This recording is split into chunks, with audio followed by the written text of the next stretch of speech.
Chapter 1, Minds and Miners by Victor Hugo from the book Les Misérables. Human societies all have what is called in theatrical parlance a third lower floor. The social soil is everywhere undermined, sometimes for good, sometimes for evil. These works are superposed one upon the other. There are superior minds and inferior minds. There is a top and a bottom in this obscure subsoil, which sometimes gives way beneath civilization, and which our indifference and heedlessness trample underfoot. The encyclopedia, in the last century, was a mine that was almost open to the sky. The shades, those somber hatchers of primitive Christianity, only awaited an opportunity to bring about an explosion under the CSRs and to inundate the human race with light. For in the sacred shadows there lies latent light. Volcanoes are full of a shadow that is capable of flashing forth. Every form begins by being night. The catacombs, in which the first Mass was said, were not alone the cellar of Rome, they were the vaults of the world.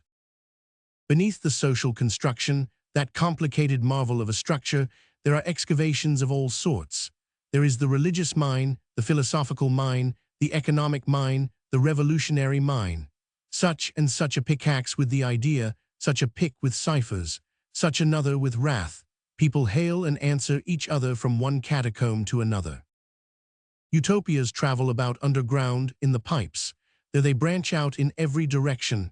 They sometimes meet and fraternize there. Jean-Jacques lends his pick to Diogenes, who lends him his lantern. Sometimes they enter into combat there.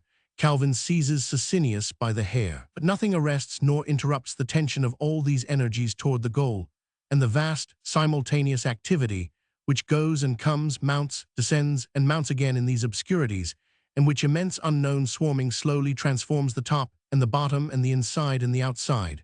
Society hardly even suspects this digging, which leaves its surface intact and changes its bowels. There are as many different subterranean stages as there are varying works, as there are extractions. What emerges from these deep excavations? The future. The deeper one goes, the more mysterious are the toilers. The work is good, up to a degree which the social philosophies are able to recognize. Beyond that degree it is doubtful and mixed. Lower down, it becomes terrible. At a certain depth, the excavations are no longer penetrable by the spirit of civilization. The limit breathable by man has been passed. A beginning of monsters is possible.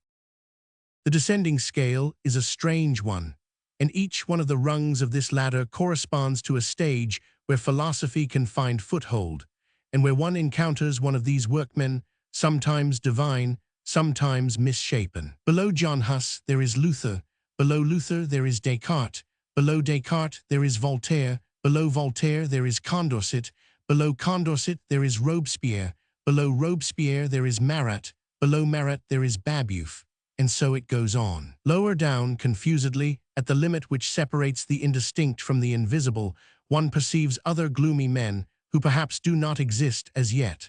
The men of yesterday are specters, those of tomorrow are forms. The eye of the spirit distinguishes them, but obscurely. The embryonic work of the future is one of the visions of philosophy. A world in limbo, in the state of fetus, what an unheard-of spectre.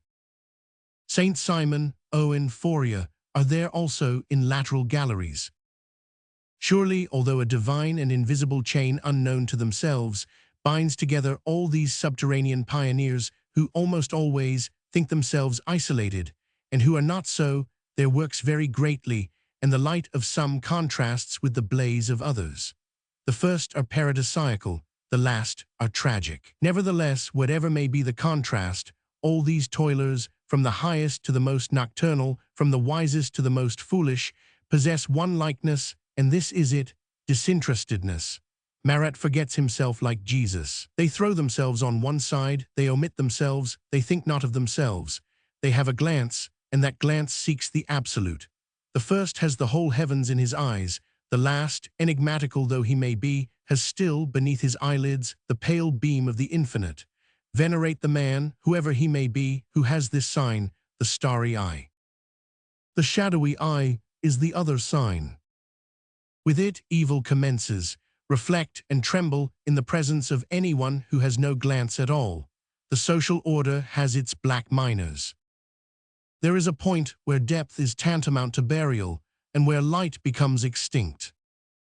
Below all these mines which we have just mentioned, below all these galleries, below this whole immense, subterranean, Venus system of progress and utopia, much further on in the earth, much lower than Marat, lower than Babeuf, lower, much lower, and without any connection with the upper levels, there lies the last mine, a formidable spot. This is what we have designated as the Latroisium des Sous. It is the grave of shadows. It is the cellar of the blind, in fairy.